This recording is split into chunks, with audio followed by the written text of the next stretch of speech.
Iván Ordóñez, gracias por estar junto a nosotros en este espacio que iniciamos y que tiene que ver con la posibilidad de inspirarnos, de incorporar conocimiento, en este caso en una charla, en un lugar determinado de la Argentina que imagino que está muy relacionado a tu historia con el agro. Primero comenzar con eso. ¿Cómo llega a vos en tu vida? ¿Cómo aparece el agro por primera vez? Mirá, por primera vez,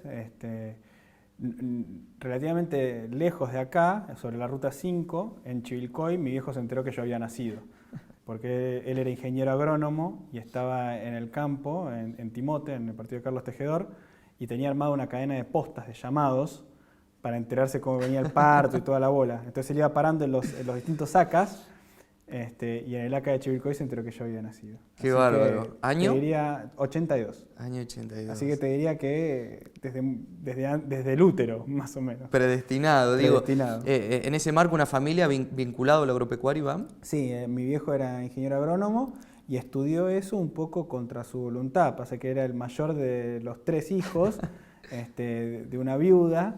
Entonces lo agarró, digamos, su tío postizo y lo llevó de prepo a la Facultad de Agronomía. Él quería estudiar algo más social, pero Bien. enamorado de eso y de mezclar él, digamos, sus inquietudes sociales con lo agronómico. Entonces después por eso se dedicó a la política y otras cosas más.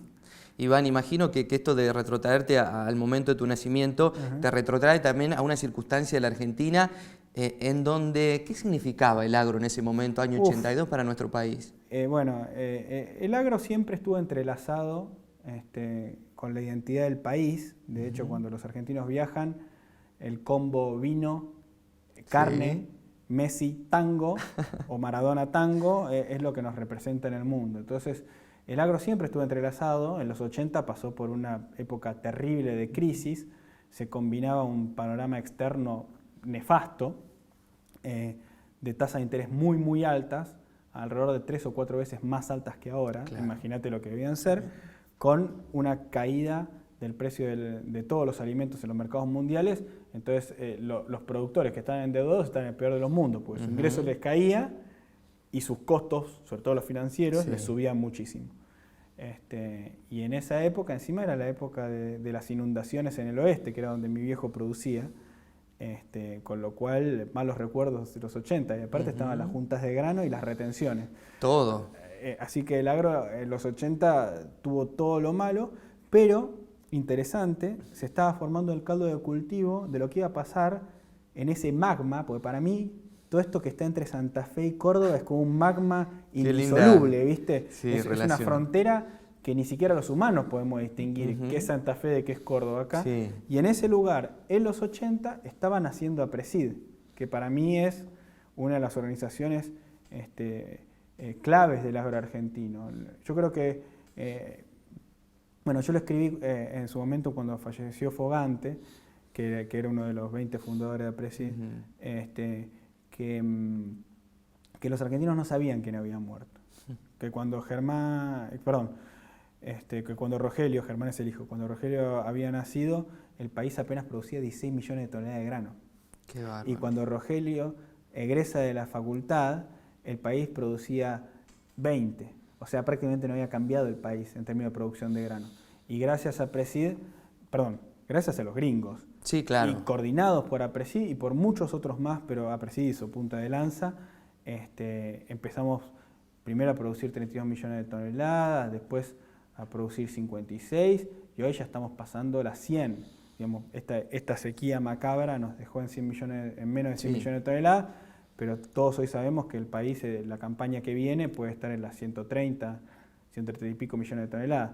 Entonces, en este lugar pasaron cosas muy interesantes, en Astro, en Las Parejas. Acá, en esta cosa donde confluyen Santa Fe, Córdoba, pasan muchas cosas. Y lo que fue pasando, creo yo, es que el agro se fue profesionalizando y fue generando oportunidades de trabajo para pibes urbanos como yo.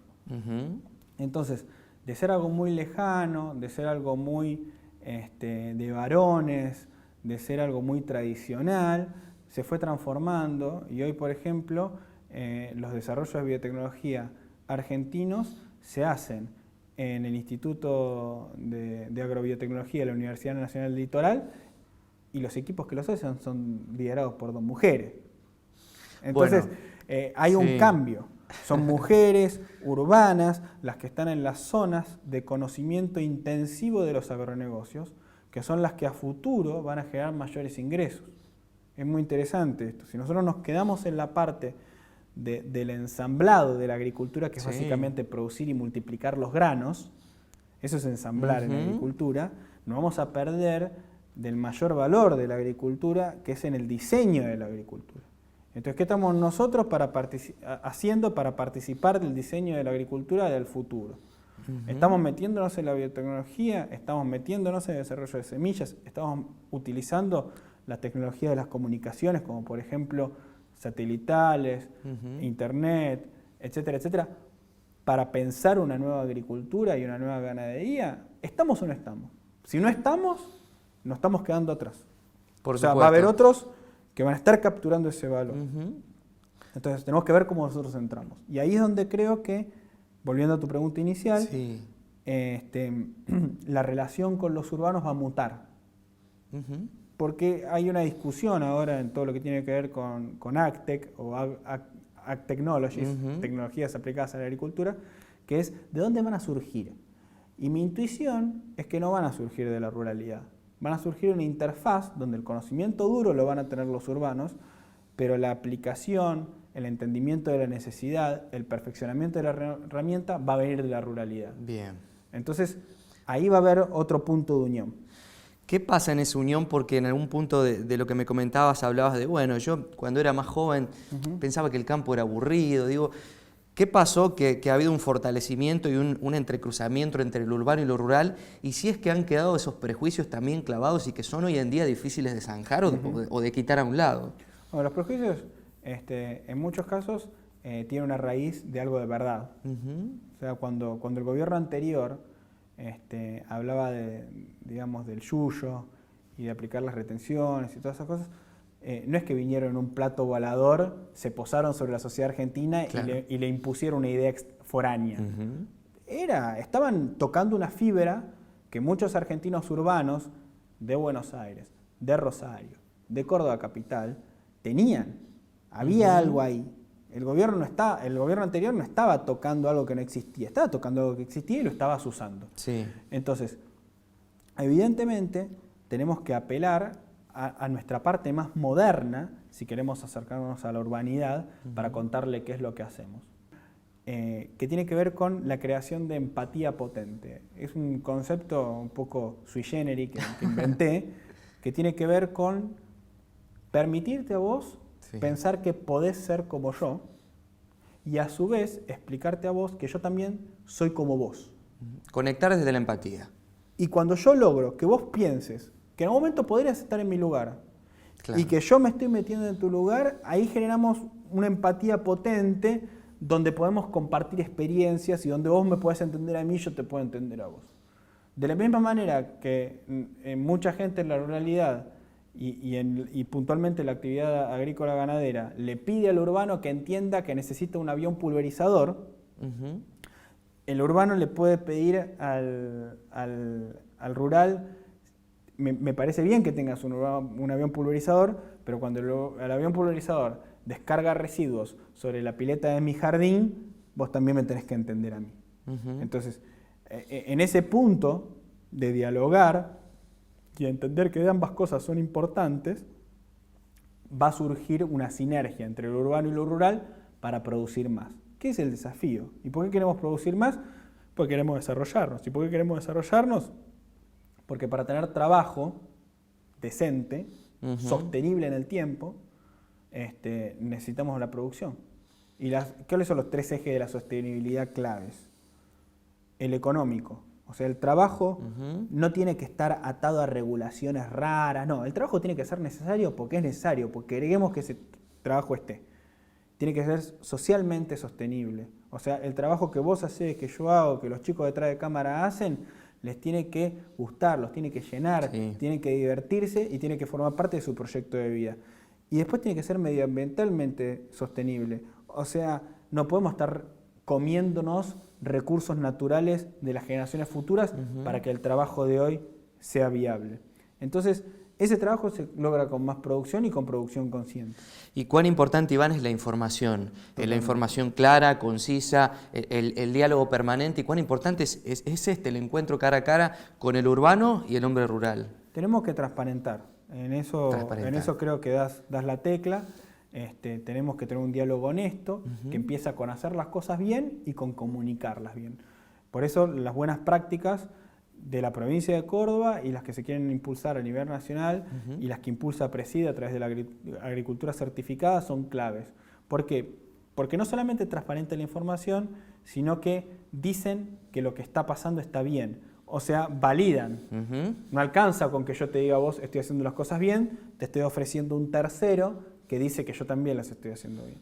Entonces, en ese espíritu le llevamos tranquilidad a la población, que obviamente yo reconozco que estar acá en Justiniano Pozzi es estar medio en el ojo de la tormenta, ¿viste? Entonces es importante que haya un buen diálogo con la sociedad urbana, porque, como te comentaba antes cuando nos presentábamos, los 10 municipios que más granos producen de la Argentina tienen 1.100.000 habitantes. Y de esos 10 municipios, 8 están en Córdoba. Todo un dato. Todo un dato. Entonces, ¿qué pasa? Tenemos 1.1 millón de vecinos que nos están mirando mientras producimos. Entonces, la manera de solucionar el problema no es bajar la cortina para que no miren. Somos una industria de cielo abierto. Nos van a ver. Sí. No hay manera de que no nos vean. Entonces, una vez que vamos a tener vecinos que son observadores, que son gente que tiene un criterio propio, lo que tenemos que tratar de hacer es entablar un diálogo con ellos, preguntarle qué es lo que les preocupa y centrarnos en explicarles qué parte de lo que les preocupa no es relevante, pero a su vez modelar nuestro comportamiento para que ellos estén menos preocupados. Sí. O sea, si le vamos a pedir el compromiso a él de que vea qué es lo que estamos haciendo, nosotros tenemos que tener también el compromiso de cambiar lo que no le gusta que lo que hagamos. Bueno, por un lado son las buenas prácticas y por el otro los datos factibles. Digo, cuán importante es comunicar el rol del agro para el país sin caer en un término que es el de una teoría del derrame que quizás tenga un prejuicio y una connotación negativa, Iván. Sí. Mira, a nadie le gusta, digamos, que le hablen con soberbia. O sea, si el agro, la actitud que tiene es, no, mirá, como 1 de cada 3 dólares que se exportan en Argentina son soja o derivados, y el 60% de las exportaciones argentinas vienen de la ruralidad, tu existencia es posible gracias a que yo exporto. Entonces, es un discurso que es un poco violento. Ahora, hay que tratar de explicar que somos muy importantes para la economía del país, más o menos 1 de cada 5 empleos son de manera indirecta o directa ligados al agro, y como te comentaba antes, el 60% de las exportaciones son agroindustriales. Un ejemplo cortito, el departamento de Unión faena alrededor de 80.000 novillos y vaquillonas por año. Eso quiere decir que le dan de comer su necesidad de carne anual a 350.000 argentinos. Como el departamento de Unión tiene 100.000 argentinos, eso quiere decir que Unión se produce carne para ellos y para un barrio poblado de la ciudad de Buenos Aires. Entonces, esa es la unión entre la ruralidad y la urbanidad, porque solamente exportamos menos del 20% de la carne que producimos. Claro. O sea, uno es tan necesario para el otro y viceversa, digamos. Sí, sí. O sea, los urbanos necesitan esos novillos faenados, pero la ruralidad necesita que alguien se coma esos novillos. El departamento de Unión produce 1.400.000 toneladas de grano más o menos todos los años, que equivalen a algo así como 1.200 millones de dólares. Entonces, no es menor el valor que le agrega a la sociedad el agro. Solamente en términos de retenciones, eso quiere decir que están pagando 300 millones de dólares. Imagínense todos los gastos del Estado federal que se pueden pagar con 300 millones de dólares. Una cosa interesante de la economía, y espero ser breve, es que a diferencia de otras ciencias, nosotros no podemos hacer experimentos en un laboratorio para ver qué pasa, ¿no? El biólogo agarra, quiere testear un medicamento y lo hace en un laboratorio en un ambiente controlado, funciona o no funciona. Bueno, la anterior gestión hizo de la Argentina un laboratorio. Y dijo, ¿qué pasa si yo prohíbo exportar trigo y exportar carne? A ver, vamos a ver qué pasa. Y vimos qué pasó. El área sembrada de trigo cayó a la mitad, perdimos 10 millones de cabezas. Digo, fue un desastre. Ya sabemos qué le pasa al agro cuando le dicen, discúlpame, no puedes exportar. Tremendo. Entonces, yo creo que es un remedio que a corto plazo obviamente soluciona una necesidad, que es la necesidad de caja, pero a largo plazo lacera el aparato productivo del país. ¿Y hay un camino largo hacia zanjar esta distorsión, estas reglas de juego? Tenemos 30% de pobres, es larguísimo. Es larguísimo. Yo creo que los argentinos no logran entender que la crisis de 2001 fracturó al país. Tremendo. O sea, hay una Argentina antes, de la misma manera que había una Argentina antes del golpe militar del 76 y una Argentina después del golpe militar del 76, hay una Argentina antes de la crisis de 2001 y una Argentina después de la crisis de 2001. Y todavía estamos resolviendo o tratando de resolver los problemas que teníamos en el 2001. A los argentinos yo creo que el principal problema que tenemos es que nos cuesta pensar el mundo. Un argentino cuando piensa un producto o un servicio, piensa en un mercado de 45 millones de habitantes. Mientras que un japonés, un coreano, un norteamericano, un alemán, cuando piensan en un producto dicen, ¿cómo hago para venderse a los 7.000 millones de habitantes que es el planeta Tierra? Piensa en el mundo. Piensa en el mundo. Entonces, nosotros tenemos que hacer un cambio de mentalidad y cuando hagamos el cambio de mentalidad lo demás viene solo, porque una vez que decís, Argentina tiene que estar pensada para exportar, cuando ves una ruta, ves la ruta y decís, esa ruta no sirve para exportar. Y cuando ves un esquema regulatorio decís, che, pará, esa burocracia no sirve para exportar. ¿Por qué los chilenos tienen este nivel de burocracia para exportar y nosotros tenemos este otro? Y cuando pensás en la estructura impositiva, que tiene ingresos brutos, de una manera brutal, vas a decir, no, pará, ingresos brutos a este nivel no nos sirven para exportar, tenemos que hacer otro sistema. Entonces, una vez que decís, dejemos de pensar en 45 millones, empecemos a pensar en 7.000 millones, no lo piensa solamente el sector privado, lo tiene que empezar a pensar el sistema, que incluye a los públicos. Otros ejemplos, el vino. El vino argentino estaba pensado para 30 millones de argentinos y venía en damajuana, ¿no? El vino fino de mesa. Había vino. En Argentina no había sommelier porque no había vino, era todo lo mismo, era jugo de uva estacionado, digamos, ¿no?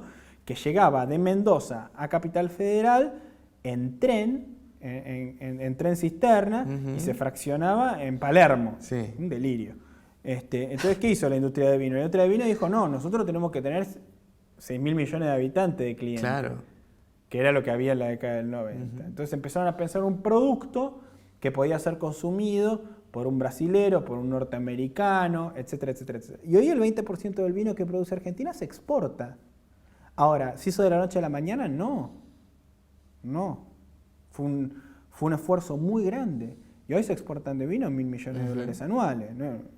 No es una moneda, digamos, es una cosa importante.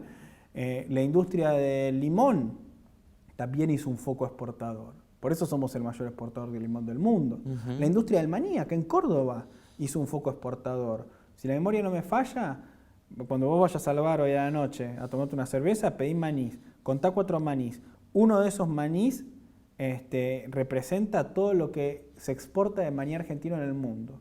O sea, de cada 4 maní que hay dando vuelta en el mundo, hay uno que lo puso Córdoba.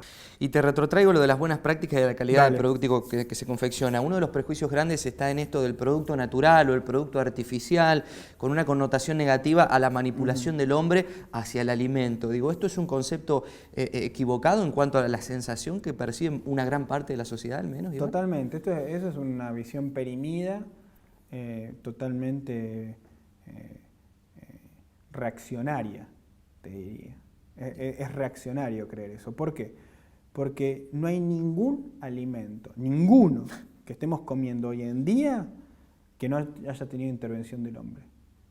Los tomates son híbridos, todo el tomate que hoy consumen todos los argentinos fue modificado por el hombre. La vaca Holando argentino en realidad es como un exceso de argentinidad eso, ¿no? En el mundo la conocen como Holstein y la inventaron en Holanda en el 1800. Es un desarrollo holandés para producir leche más eficiente. Claro. Las frutillas que comemos hoy todos los días son una cruz entre la frutilla salvaje norteamericana y la frutilla salvaje chilena. La clave es, primero, identificar a la gente que no está convencida. Porque la gente que no está convencida es la gente que está más permeable al diálogo. La gente que está convencida generalmente tiene una posición muy firme, hacerla cambiar de lugar es muy complicado. Entonces, lo que hay que identificar es a la gente que no está convencida y explicarle y lograr el proceso de empatía. Porque no alcanza con los datos. Uno, o los seres humanos en general, somos seres sociales. Sí. No somos seres ermitaños. Y ser social, una parte de ser social es tener esa necesidad de ser aceptado o querido por un grupo. Entonces, si tu grupo social es un grupo que no cree en la agricultura del siglo XXI, que tiene un montón de conocimiento, no solamente biotecnología, tiene fertilizantes, tiene maquinaria. Digamos, imagínate que tu grupo social es gente que quiere producir como en el siglo XIX, ¿no? Claro. Con caballos, tirando con la rastra, haciendo pelota al suelo porque no usa siembra directa y desperdigando semillas por ahí. Y vos crees que ese grupo social a vos te quiera, porque es tu grupo de contención. Claro. Va a ser muy difícil para vos opinar distinto a tu grupo de contención. Eso se llama disonancia cognitiva. Entonces, claro, vos tenés una preferencia por creer lo que tu grupo social cree. Entonces, ahí no alcanza con los datos. Ahí tiene que haber empatía. Yo te tengo que demostrar que vos sos parte de mi grupo social también.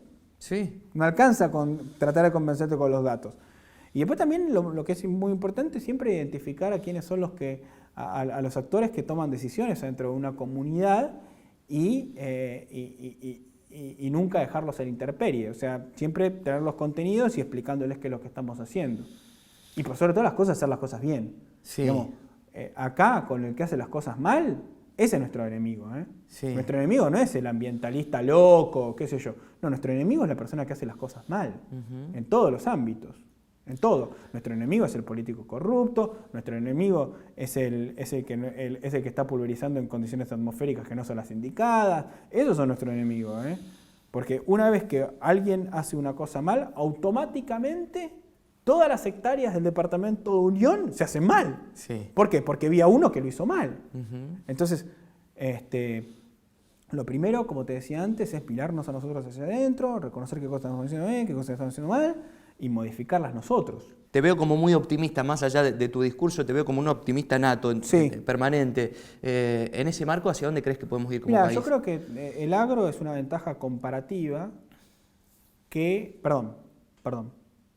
La pampa húmeda es una ventaja comparativa que nosotros los argentinos tenemos, pero los productores agrícolas se han encargado de transformar esa ventaja comparativa en una ventaja competitiva. ¿Qué diferencia entre una ventaja comparativa y una ventaja competitiva? Que la comparativa está ahí, no hiciste nada para tenerla, la competitiva trabajaste. Tenés mérito. Mérito. Entonces los productores agrícolas han hecho mérito.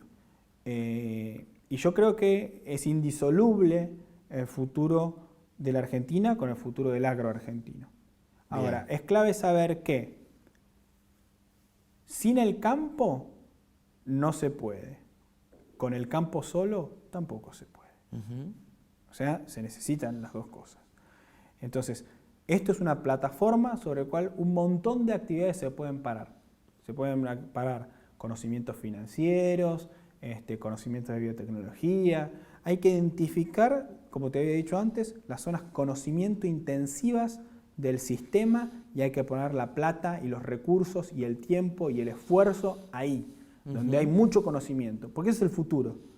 Todas las actividades que no requieren de creatividad y de conocimiento van a ser robotizadas o automatizadas. Cuando vengan las máquinas, sepamos que no vamos a tener nada para contestar, no vamos a tener nada para ofrecer. Entonces, tenemos que usar esta plataforma, esta ventaja comparativa para empezar a desarrollar todo el tiempo ventajas competitivas. Argentina tiene que ser crack en la industria de semillas y no es crack. ¿Por qué no es crack? Y por un tema regulatorio, por la bolsa blanca, por 1.000 millones de cuestiones. Sí, claro. Podríamos ser un laboratorio para hacer casi todas las semillas que necesita el planeta Tierra. ¿Cuánto sale una bolsa de semilla de maíz? $170. ¿Cuánto sale la tonelada de maíz? $170. ¿Qué preferís producir? ¿Una bolsita o una tonelada? Está muy clara la disyuntiva. Está claro. Está muy clara la disyuntiva. Sí. Y está muy claro dónde está el valor. Sí. Pero si no hacemos cosas sistémicamente para meternos en las partes conocimiento intensivas del sistema, fracasamos, porque no se puede hacer las cosas aisladas. Es un problema, y aparte en el agro es un problema que se amplifica. ¿Y por qué se amplifica? Porque el agro es una actividad atomizada. Vos fíjate, nunca no hay ningún productor de ningún grano ni ganadero que pueda mover el mercado. ¿Por qué? Pues son todos relativos al tamaño total del mercado, son todos muy chiquititos. Entonces están atomizados. Y a su vez están dispersos en la geografía. Con eso no alcanza y por eso también existen cooperativas. Y por eso hay cooperativas a las que les fue bien, porque hay buenos sistemas de gobernanza, porque los socios participan del rumbo de la cooperativa, porque se sienten parte, porque la cooperativa los incluye, entonces a esas cooperativas les va mal. Y después hay otras cooperativas que alienan al socio. Y entonces el socio siente que una cosa es Sancor, me equivoqué, perdón, y otra cosa es el tambero. Entonces cuando te pasó eso, ¿qué pasó? Fracasaste como cooperativa. Si el tambero no siente que la usina que le procesaba la leche de manera cooperativa es de él, si él no siente que es de él, fracasó la cooperativa, alienó a su socio. Entonces, esa cooperativa que había nacido con un mecanismo asociativo de coordinar decisiones de producción, donde las dos más importantes son qué compro y cómo lo vendo, se empieza a romper. Entonces, de vuelta, si no hay empatía, si no hay diálogo, si no hay transparencia, no hay receta que funcione. Podemos romper una cooperativa, podemos romper el mercado, podemos romper la relación entre dos personas que son vecinas y que a priori vos como gerente de la sucursal del banco del Bancor de Pose debería estar súper interesado en que yo produzca más soja, pero de golpe, como se rompió la confianza entre nosotros dos, vos pensás que yo enveneno cuando produzco la soja, entonces esa alianza se empieza a romper, y un día estamos los dos en veredas opuestas, cuando tendríamos que ser vecinos haciendo sinergia para producir más, porque vos venderías más crédito y yo vendería más soja. La comunicación es clave, Iván, de vuelta, porque creo que lo que te alienta a estar acá hoy charlando en Justiniano Pose es eso, comunicar. Totalmente, totalmente. Y aparte hay algo que es muy interesante, que es de la misma manera que, mira, Justiniano Pose tiene 10.000 habitantes. Sí. Yo en mi vida pasada era consultor y no agro, digamos, ¿no? Entonces era consultor para puertos, para bancos, etcétera, etcétera. ¿Vos sabés con cuántos cajeros yo soluciono una comunidad de 10.000 habitantes? Yo pongo 2 cajeros que los cargo una vez por semana y ya está, se acabó el problema. Terminó. ¿Cuántas sucursales bancarias hay en Justiniano Pose? 2. 2 sucursales enteras, Sí. ¿no? Bancor y ¿qué más? Y Santander. Y Santander, ¿no? Un público y un privado, ¿de acuerdo? Sí. Bueno, ¿vos creés que se genera negocio para mantener, con 10.000 habitantes, se genera negocio para mantener las sucursales? No. Esas sucursales están ahí, existen, ¿gracias a qué? Gracias a que hay actividad económica. ¿Y qué actividad económica es la que hay acá? La agroindustrial. Agroindustrial. O sea, los ñatos que producen granos o ganado y los ñatos que producen máquinas para producir ese ganado, esos granos. Entonces, ese gerente de sucursal bancaria quizás no lo sabe, pero él también es parte del sistema de agronegocios. ¿Y quiénes son tus anunciantes? Vos quizás no lo sabés, pero vos y los chicos que están detrás de cámara también son parte del sistema de agronegocios. El sistema de agronegocios no es el gringo que tiene el lote. No, el sistema de agronegocios son los miles de camioneros que se necesitan para mover las 1.400.000 toneladas de grano que se producen en el departamento de Unión. Esos también son parte del sistema de agronegocios. Vos sos parte del sistema de agronegocios. El tipo que tiene a cargo la sucursal bancaria es parte del sistema de agronegocios. El juez, digamos, los agronegocios, la ruralidad, son la colonización efectiva del territorio. Si no estuviéramos nosotros, ¿qué tiene que hacer el país para que haya, que tiene que mandar un destacamento del ejército argentino? Pues si no, ¿qué es el territorio si no es la gente que lo habita? ¿Y qué es la gente que lo habita si no hay actividad económica? Entonces, todo está entrelazado. Entonces, si no nos comunicamos, si no nos entendemos, si no empatizamos, si no nos damos cuenta que la comunidad es mucho más rica gracias a que vos estás acá empujando un canal, yo estoy acá viniendo a dar una charla, los chicos de la cooperativa están moviendo granos. Digo, también se puede hacer agricultura sin vos y sin mí y sin ellos, pero es más pobre todo, es más berreta, es más es más mezquino, es más chiquito. Mezquino. Entonces esto es más grande, esto es más divertido. Pensar de esa manera nos puede hacer soñar con que nos sintamos orgullosos que esto del campo a la mesa sea parte y cuestión de todos el día de mañana. Es clave, es clave. Cuando vos realmente incorporás que también es un éxito tuyo, que haya un novillo faenado en la ciudad de Buenos Aires, todos empiezan a colaborar y todos se empiezan a ver. Obviamente, tus anunciantes también tienen que ver eso en vos, entonces me explico, todo, esa cadena. Todo va de la mano. A mí siempre me emociona mucho cuando veo una comunidad rural de menos de 50.000 habitantes, porque hay una idea de responsabilidad que en la ciudad grande no hay. Nosotros somos 3 millones. Yo tengo un papel al piso en la ciudad de Buenos Aires y espero, es más, me quejo si la intendencia no tiene un barrendero levantando ese papel del piso. En cambio acá hay un solo director de hospital o de salita. El tipo se enfermó y no hay reemplazo.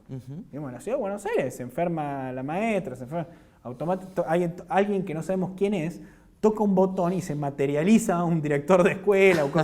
Acá los que están haciendo la comunidad son personas de carne y hueso que si por alguna razón fallan, porque tienen un accidente, porque tienen algún problema personal, porque ese día están tristes, se siente en toda la comunidad.